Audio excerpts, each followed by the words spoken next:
အဲ့ဒီတိုင်းပဲကျွန်တော်ဟာလဲအိမ်တောင်ပြုတ်ကိုပြုတ်မှာပဲဖြစ်ပါတယ်ခင်ဗျာ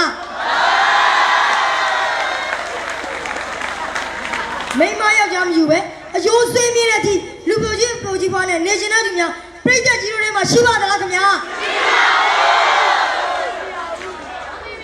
ပြီးတော့ဘယ်သူဖြစ်ဖြစ်ကိုတကယ်ရှိမိသွားပြီဆိုရင်ခဏတာပဲဖြစ်ဖြစ်တဘဝစာပဲဖြစ်ဖြစ်ယူဖို့ဒီစဉ်းစားကြနေတာပဲမဟုတ်လားပြိတ္တကြီးတို့ခင်ဗျာ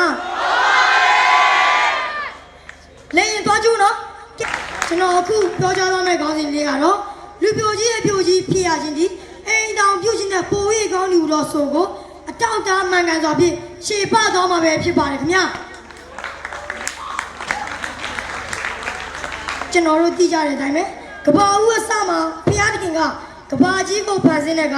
လူယောက်ျားအာရန်ကိုဖန်ဆင်းပေးခဲ့တယ်လူမိန်းမအေဝါကိုပြန်ဖန်ဆင်းပေးခဲ့တယ်တကယ်လို့ဒါဘုရားသခင်က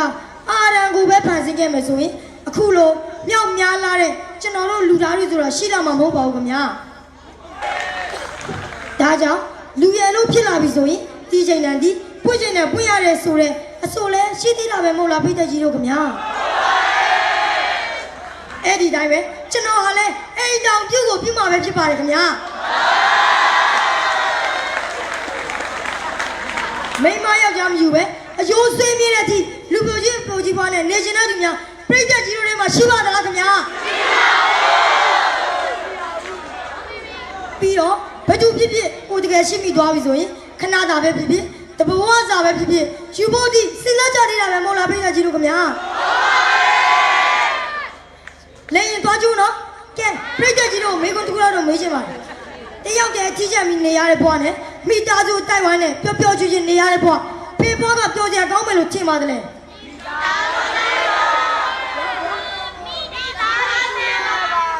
ဟုတ်ပါတယ်မိသားစုတိုက်ဝိုင်းနဲ့နေရတဲ့ဘဝပိုပျော်ခြင်းစရာကောင်းတယ်ဆိုတော့ကိုကျွန်တော်ရဲရဲကြီးအာမခံရပါတယ်ခင်ဗျာလူပြိုကြီးအပြိုကြီးလောက်တဲ့သူတွေကအတက်ကြီးလို့ကျမ်းမာရေးဖောက်ပြန်ခဲ့ရင်ဘသူကများမညိုမညင်အနားမှာလာပြီးပြုစုစောင့်ရှောက်ပေးပါပါလေခင်ဗျာ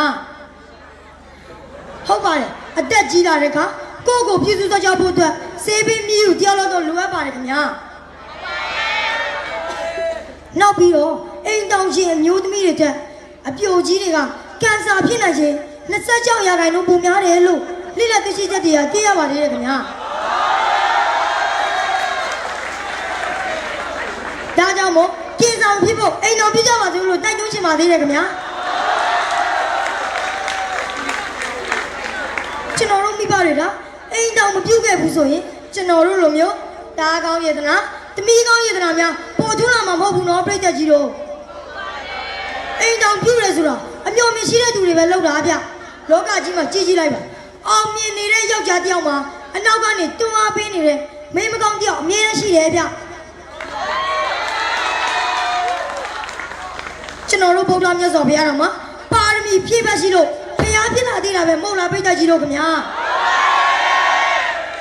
ဒါပြင်ကျွန်တော်အရှိကြောင်းနည်းနည်းပြောချင်ပါသေးတယ်ခင်ဗျာအရှိဆိုတဲ့စကားလုံးလေးကိုရိုးရိုးချင်းချင်းတွေ့ရင်တော့စကားလုံးလေးပဲပေါ့တီးတီးချာချာလေးလေးနက်နက်စဉ်းစားမယ်ဆိုရင်ကိုယ့်ဘဝကိုများစွာပြောင်းလဲပေးနိုင်တယ်ဆိုတဲ့အရာဆိုလဲမမားပါဘူးခင်ဗျာအစိုးချင်းဘက်ကပြောသားပါသေးတယ်အရှိဆိုတဲ့စကားလုံးရဲ့နောက်မှာပူလောင်ခြင်းနဲ့ဝမ်းနည်းခြင်းနဲ့ရှိရတယ်တကယ်တမ်းတော့အရှိဆိုတဲ့စကားလုံးရဲ့နောက်မှာနေထွက်ခြင်းနဲ့အေးချမ်းခြင်းနဲ့ရှိတယ်ဆိုတာအရှိရကနေထွက်တယ်လို့အမှန်ပါပဲခင်ဗျာ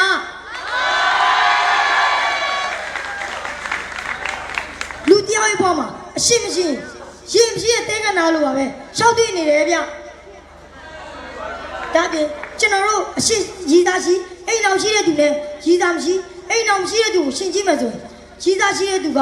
ကိုစိတ်စိတ်ညစ်စရာရှိကိုချစ်သူကိုရင်ဖွင့်လို့ရပါတယ်ခင်ဗျာကျွန်တော်ပြောတာထောက်ခံပါသလားပြည့်ကြကြီးတို့ခင်ဗျာပြီးတော့ကိုလမ်းမရောက်နေတော့ကိုကိုပြည်သူသားကြောင့်မဲ့သူလမ်းပြပေးမဲ့သူတွေကရည်သားရှိအရှိရှိတဲ့လူတွေမှာပဲရှိတာဗျရည်သားမရှိအရှိမရှိတဲ့လူပြိုပြိုကြီးတွေကတော့ဒီလိုခံစားချက်မျိုးကိုခံစားမှုမှတော့မဟုတ်ဘူးနော်ပြည့်ကြကြီးတို့ခင်ဗျာနောက်ပြီးတော့တကဘာလုံးတိုင်းတာနဲ့မဲခွဲဆုံးပြတ်ကြမယ်ဆိုရင်တော့လူပြိုကြီးရဲ့ပြိုကြီးလုပ်တဲ့သူတွေဘက်ကမဲပြတ်တဲ့ရှုံးနေမှာပဲဖြစ်ပါတယ်ခင်ဗျာရာဇဝင်မှတ်တမ်းတွေကိုကြည့်ကြည့်မယ်ဆိုရင်လူပြိုကြီးတောက်တဲ့ဘရင်ဆိုတာမရှိဘူးနော်ပြိတ္တကြီးတို့ တကယ်လို့ကဘာပေါ်မှာရှိတဲ့လူသားအလုံးသာလူပြိုကြီးအပြိုကြီးလုံနေခဲ့မယ်ဆိုရင်နောက်တစ်ချက်ကဘာပေါ်မှာလူသားမျိုးနဲ့ကြီးမျိုးတုံးပြောက်ွယ်သွားနိုင်ပါရဲ့နော်ပြိတ္တကြီးတို့တိတ်ကိုအန်တယ်ကြီးနဲ့နော်နောက်ပြီးတော့ကျွန်တော်တို့လူသားမျိုးနဲ့အတွက်ကျွန်တော်တို့နိုင်ငံတော်အတွက်လူသားမျိုးနဲ့အတွက်တောင်းဝင်မကြည့်ဘူးလို့လည်းပြောချင်ပါသေးတယ်ခင်ဗျာဒါအစိုးချင်းဘက်ကပြောသားပါသေးတယ်ဆရာဦးဆရာမင်းကလူပြိုကြီးဖြစ်တဲ့အတွက်လွတ်လပ်တဲ့ပူပန်စရာမရှိဘူးလို့လူပြိုတယ်လို့ပြောထားပါတယ်ဒါဆိုရင်ကျွန်တော်ဆရာဦးဆရာမင်းကိုဆရာမျိုးကိုကြည့်ကြည့်အောင်ခင်ဗျာဆရာမျိုးက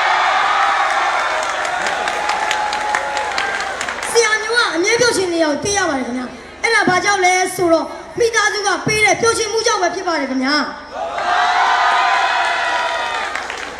ဆရာမျိုးကတော့အားငယ်နေမယ်လို့တော့မထင်ပါဘူးဘာကြောင့်လဲဆိုတော့အားငယ်နေချိန်မှာမိသားစုကအားပေးတတ်တယ်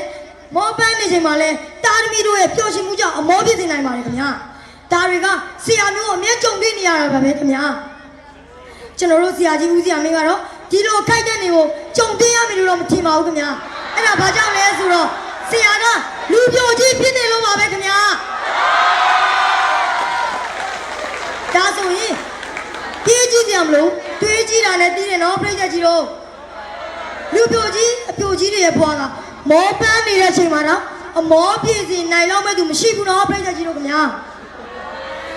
ဒါကြောင့်မို့တူတောင်းလာတဲ့လူဘွားမှာအရှိကိုလည်းမမြင်မြင်ရလဲမရှာဖွေရှာဖွေရလဲမတွေ့ရှိတဲ့သူတွေကလူဘွားမှာလူပြည့်ရှုံးပါလိမ့်မယ်ပြိတ္တကြီးတို့ခင်ဗျာလူဘွားရလာတိုင်းမှာတယောက်တည်းအကြီးကျယ်အဖော်မဲ့ဖြတ်တန်းနိုင်ကြပါသလားခင်ဗျာကျွန်တော်ကတော့အဲ့ဒီလိုအရှိမရှိအဖော်မဲ့တဲ့ဘွားကိုလုံးဝကိုဖြတ်တန်းနိုင်မှာမဟုတ်ပါဘူးခင်ဗျာအရှင်းလေးတစ်ပုတ်ကြားဖို့မဲ့ထင်ပါတယ်ခင်ဗျာမိသားစုတိုင်မြုံနဲ့ငါတို့တွေနှွေးထွေးစွာစပင်ကောက်ကောက်ပါဖောင်းဖောင်းသမီးလေးမွေးပေးပါအဲ့ဒီလိုကိုရှိတဲ့အမျိုးသမီးကိုတောင်းဆိုရတာကလူပြိုကြီးအပြိုကြီးတွေလုံးလုံးများအရာတွေမဟုတ်လားပြိတ္တကြီးတို့ခင်ဗျာဒါကြောင့်ကျွန်တော်ကတော့လူမြစ်တာတိုင်မြုံဘက်မှာမန်တန်ဆိုင်ကောမစုံလူပြိုကြီးဘွားကိုလုံးဝမကြိုက်တာကြောင့်လူပြိုကြီးအပြိုကြီးဖြစ်ရခြင်းဒီအိမ်တောင်ပြုတ်ခြင်းတဲ့ပို၍ကောင်းတယ်လို့ဆိုကိုရှေ့ပရင်ဒီနေရာမှာဒီမဲ့ညီကိုကြောက်ရပါတယ်ခင်ဗျာနားတော်ပြီးမှတော့တယောက်ချင်းဒီတိုင်းကိုကျေးဇူးအထူးပင်တည်ရှိပါတယ်